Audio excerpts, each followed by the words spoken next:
High Plains Technology Center, turning education and training into workplace success. Oh, back to school, to prove to Dad that I'm not a fool. High Plains Technology Center, education at the speed of business. School is now in session. All right, good Wednesday morning. Taylor Burnett sitting in with you. Welcome back. Here we are, December. What do you know, after everybody's recuperating from Thanksgiving, trying to figure out how many pounds did I gain, how much food did I eat, and can I eat any more? Right before Christmas, right? I mean, come on. So here we are back at it. We're going to talk to a couple people. I'll let them introduce themselves, and I want to say your title too, because we have one person who's brand new, the newest employee I think we have. Is that right? Yes. Yeah. Okay. Go ahead and introduce yourself. I'm Chasity Kellen. I'm the new safety support specialist. Yeah, look at that. It's brand new, and we put her on the radio, throwing her to the wolves already. All right. I'm Kevin Dixon, and I'm an old hat. Well, I'm not going to have you give your age away, or anything, with things. Kevin, what's your title? My title is actually kind of varies a little bit. It does. I do a little bit of instructing and instructor development, audit qualification, or audit compliance, basically, for all of our GWO training. And you really do a lot when it comes out there to things too, right? I mean, you instruct a lot. Did you say that? Yeah, I instruct quite a few different classes. Yeah. What's your favorite class to instruct? This is where I throw everybody off. It depends. It depends on what we're doing. I actually did a bolt class just recently, and that was one of the first ones I had done, and I really kind of enjoyed doing that. Torque and tension and all of that. We're speaking to some people who might not know torque and tension. I always bring that up. We're the king of with acronyms and everything like that. So okay, what is torque and tension, Kevin? Torque is actually the twisting force whenever you're tightening bolts, and it's tightening. There you go. And when we're talking about bolt tightening, I guess that would actually be the correct term for the module. Going through and making sure that you're using the appropriate torque value, so then that way the bolt isn't overstretched. And whenever you're putting things together, and it doesn't fail catastrophically in the future. So a lot of people don't even understand those specifications. There are actual specifications out there for that, for almost everything. Correct? Yes, for everything. It depends on the material of the bolt, and then also the application as well. And then we'll use tensioning, which you actually stretch the bolt. There you go. And you run the nut down to where it's snug, and then let the stress off of it, and it holds the appropriate clamping force. And it's not what everybody thinks the German term "guten tight." No, right? We don't use German torque specs. No guten tight, whatever. Yep. So yeah. I mean, because or oil field tight. That's a different. That's That's type. cheater pipe tight. That's Mongo tight is what that is. So. What can be catastrophic when you over tension and over torque something? We're going way down a rabbit hole. This is we are, cool. and that's fine. I know. You know how I roll. In the class I was going through, we were talking about just the tower sections of a wind turbine. If the bolts are too tight, actual yield's about 75%. Well, then you get the wind blowing, and the forces of the wind actually will stretch bolts on one side a little bit more than the 75%. And the other side compresses, and then that goes back and forth. And so if you're not at that perfect yield point, that just the forces of wind and nature and whatever else can cause those to actually pop the bolt and break the bolt. Break it. Yeah, there you go. Will break. Snap it. And then when bolts in a wind tower actually break, then the tower comes down. And it's not only wind towers. I just had a sign that I over torqued. I know I did. Yep. And guess what? Wind. We don't have any wind out here. And there's torque specs on everything, whether it's vehicles or whatever else. So yeah. And for people out there, how do they read those torque? Because a lot of people don't even have the proper equipment for that either. Well, we used a BRAD, which is a battery operated torque gun, and we were doing just small torque values with it, but it goes up to quite a bit, and then also hydraulic torque wrenches too. Yeah, but they have a reading, right? Yeah, it's corresponding to the pressure, and so we have a torque chart that we actually look at, and so we may do 5,000 Newton meters, Well, we could go down a whole. Yes. So Kevin anyway, could geek different- out for the rest of the morning, folks, and let's- we're going let's to not probably do that. stop there. At this Okay, time. good. So, safety support specialist. So you've been on board. Is it 2 months? A month and a half. A month and a half. See, I was close. So, in a month and a half, what has been the number one thing? Because I remember almost 16 years ago when I was hired out there, High Plains, there were so many things I didn't even know. What's been the number one thing that you're like, wow, I didn't even know this, and here I am, figuring it out? Because you worked a little bit, you were very familiar with us before you started. Probably the biggest thing I've learned is the amount of training and paperwork that goes into each industry. I did not realize how many certifications go into every single aspect. So I came from the government technically for the last few years, but And there's no paperwork in government, I right? mean, mountains of it, but totally different field. But I started in construction and wind, ironically, and I didn't go through wind school. Okay. The construction company trained me and taught me how to do I did everything. not even know that. Okay. Yes, so All right. so I used to build wind towers, and then Okay. I worked for owners, and Okay. so that's kind of what brought me to High Plains, is That because I is had so the cool. experience, All and right. so I want to be on the different side of See, it. now that I'm up down there by myself, all by myself, that song As It Goes, I didn't sit in the interview panel. I did not know that. That's way cool.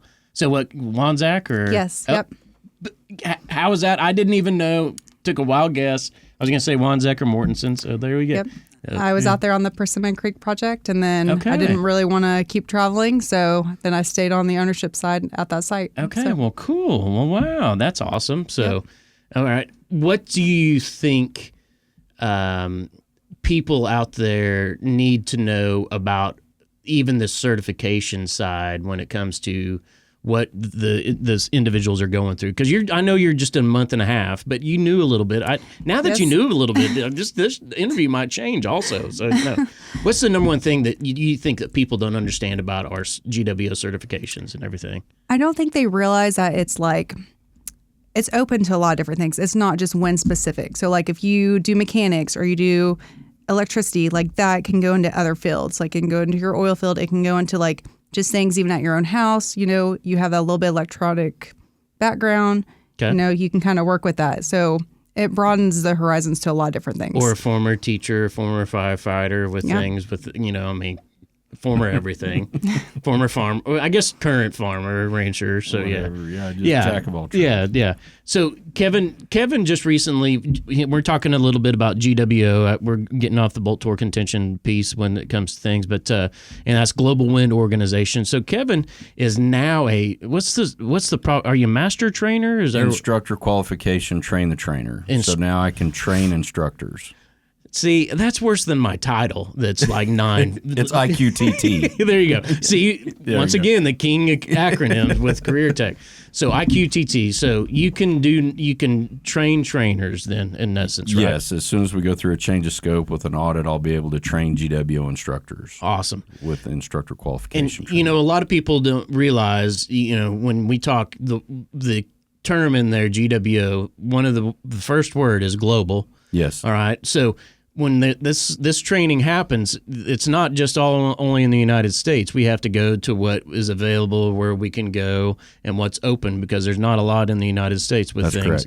correct. So where did you get to go, Kevin? I got to go to Copenhagen, Denmark. Copenhagen. Yes. Right? You got to go over there a week before Thanksgiving. Okay. So, and you spent time over there, and you've witnessed GWO over across the pond, in essence.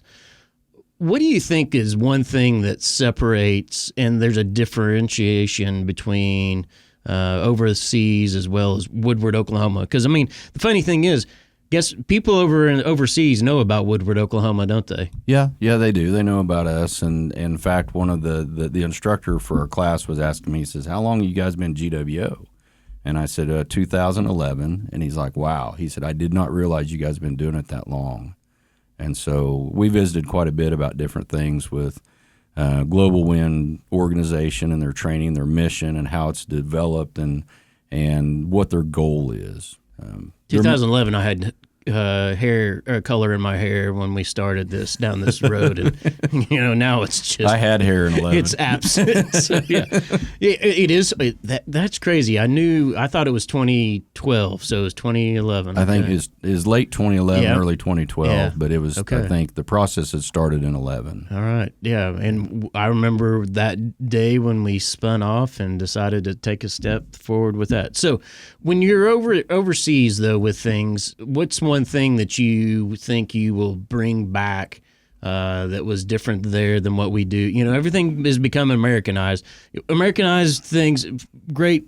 We are what we are, folks, but we are very fast. We want it now. We want it fast. We want to get back out to work, and we want it to not cost a ton. Right? I think as far as instruction goes, and I think this is a thing that I have fought with myself, is usually with instruction in the United States, it's more knowledge based, and so you're focused on the instructor has all the answers, they know all the material, they give it to the students, and then you grade them on what they give back to you. The way that the class was set up for us was more what the participants or the students know. You take that information and you develop them and you make them better, and give them more information, but don't give them so much they're an overload. And so you're giving them little pieces of information and making them better when they get done with the class. And so it's not the instructor being all-knowing, it's more guiding and directing them for what they need to have in order to pass the course, because everything's kind of set up on their objectives, whether or not they're met. And here you are once again. Kevin is geeking out totally to people. We were in the wheelhouse with both things. You can tell why we sent Kevin over there more than anybody. If we'd have sent somebody else over there, they'd have gone, I don't know. Or things. But Kevin fully embraces that and absorbs it, and that's your specialty. And once again, out of High Plains, we hire people that we aren't, and that's what it makes us a great team with things too. Absolutely. So, yeah. So, month and a half. What do you think is the culture out at High Plains? Because it's always good, to have an outsider's perspective when they come in. What did you hear about? You probably heard stay away from that Barkley Holt guy more than anything. But what's one thing that you've embraced with the culture and already noticed in a month and a half? You guys are very family oriented. Yeah, come on, we. It's very, very family oriented. Okay. And I love that. I love that you guys are very much a team. I don't know. Everything's just so great together. And it's different from where I came from. It started out that way, but it's turned very corporate. And so I just love that everybody is there for each other, and we're just a great network together. That's cool. And because I still think, you probably knew a little bit about the biz side, when it came to things, but really there's so many people in our area that don't even understand the biz side, correct? Correct. So yes. what do you think the one thing that you could tell people about, hey, we're not, the amount of people that we train, did that kind of blow you away when you first came out there as well? Yes, I was very surprised how full the classes were and the demand of classes, and that how far we're booked out. I just think that's amazing. So. It is pretty crazy. We used to just probably train even more people, but we're still all hands on deck. Everybody is busy all the time. Everybody has a niche. That's why Kevin even has to teach at times with things too. Yep. So, yeah. So when we look at GWO as a whole, what do you think, since you're new to it, what do you think the number one key factor is for the classes that we teach? What do you think the coolest thing when they get their certification is for these individuals that are taking the class? I think it's amazing that 10 of those certifications are recognized globally, so they can go pretty much anywhere in the world they want. They can do offshore, they can do, off or onshore. Yep. I think that's great. They can go to different countries. It really kind of depends on what they want to do. Because you're a traveler as well, yes, right? Yeah. So what would if you were going to work and win, where would you want to go work? I guess you probably kinda did. I would probably want to be either Canada or Hawaii. I would want to overlook the ocean for sure. Okay, That'd be all my right, go-to okay. location. I would probably want to go Hawaii because it's a little bit better climate for Yes. me than Canada. So, Kevin, what do you think the number one takeaway is as an instructor, as a curriculum developer, as a trainer in essence? What do you think the number one takeaway for you has kind of been? Because, you've been there a long time, but you also are still new and learning all the time. Well, and I think the number one takeaway that I get from it is it's more about developing the person to be better than they were yesterday. Boom. Great. Because what do we want at the end? I had Jack on before the break. Everybody wants to go home, right? Yes, exactly. And that's the number one key. And we're teaching them something that can save a life. Yes. Because in wind, you might be 45 minutes to an hour away from anybody coming to you and anybody coming to help. Yes. And it's very Exactly. self-sufficient.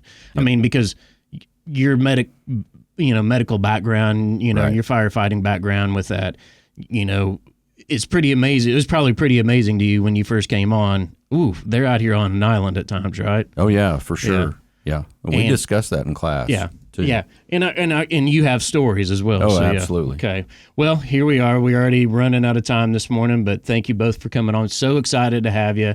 And I'm now that I know that you got the Wanzak experience, I'm going to hit you up even more with things. And Kevin's going to go eat some more black licorice. So I will be out next week, but it'll be Katie next week, and then we'll wrap up. And before you know it, we'll all be singing Merry Christmas and everything. So, yeah. All right. We're here for you now. There you go. All right. Everybody have a great week. Thanks.